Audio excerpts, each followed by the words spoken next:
Hi, this is my review of this Hamilton KHAKI Pioneer automatic Swiss watch.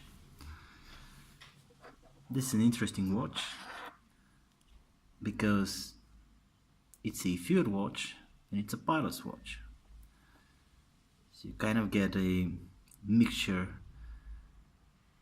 from the two genres.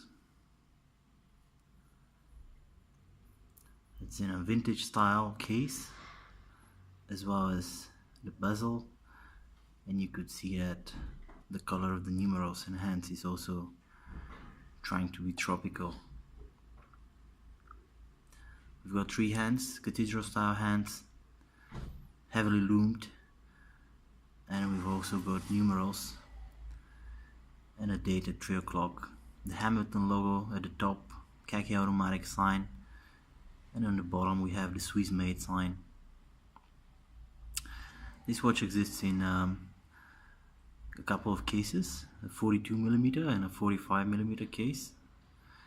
That particular version is a 45mm, and it has a huge onion style crown. The crown is signed. Let me just get my focus back. Yep. The crown is signed, and it's actually very easy to handle. Historically, those crowns have been used to make it easy to operate the watch with gloves.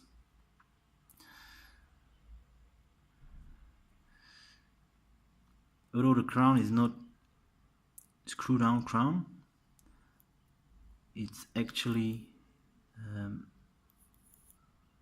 not damaging the water resistance of the watch, which is at 100 meters. For a watch like this, it's quite amazing. The movement is hacking, and what you can see on the back of the watch is the display case. What we see here is the ETA 2824-2. I'm pretty certain this is the regular kind of issue of this movement.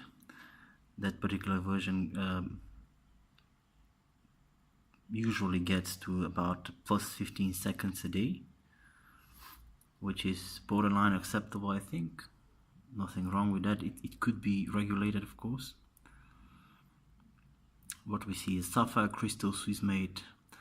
The serial number is H605150, water resistant to 100 meters, and we have a stainless steel back together with a sapphire.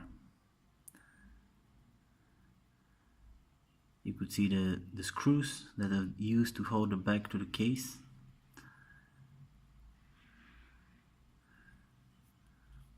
One thing to note about the watch is that it's fairly thin on your wrists. It's about 12mm thickness, and you have very slightly curved sapphire.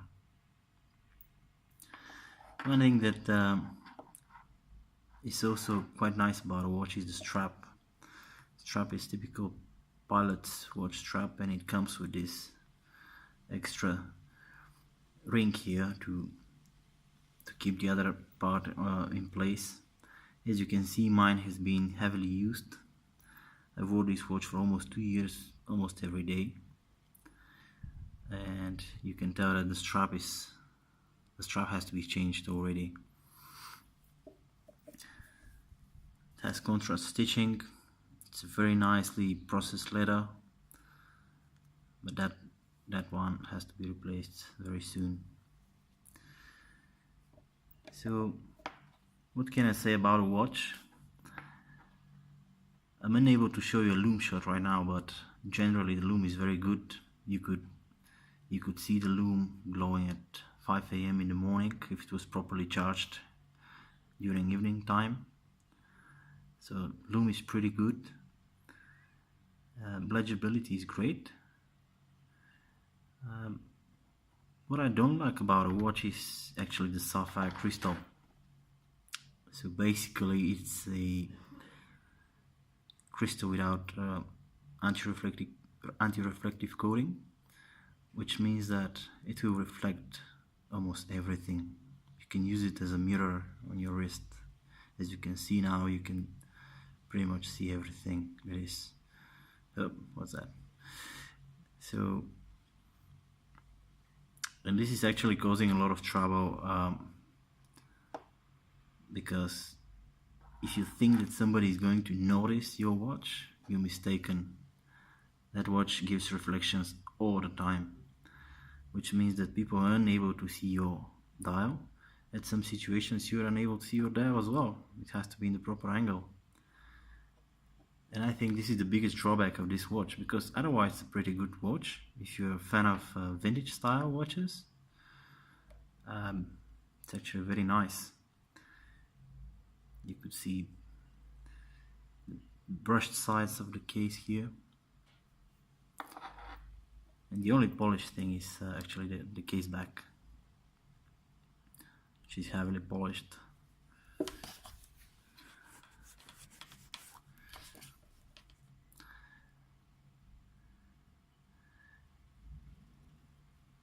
Looks are fairly modern in comparison to the coinage bezel.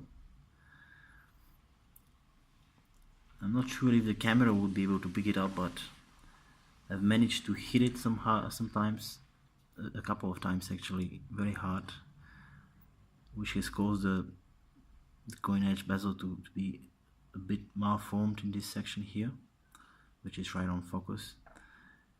Not a big problem for me. You cannot tell it's being damaged if you look at it this way, but generally you should know that it will pick some damage along the way. The sapphire has been very strong because it has sustained a lot of hits. I'm very rough on my watches for some reason, and this one has been holding on very well.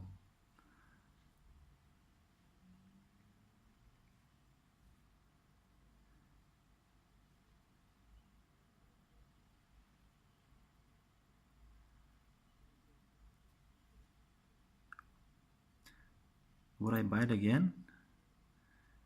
Maybe not. Why? Because I think if you really want a field watch, you should get a field watch. And if you want a pilot's watch, then for this price range, which is usually at around 650 euro for this watch, you should be getting a proper pilot's watch like Leica, for example, or some of the other alternatives. It's still a very nice watch.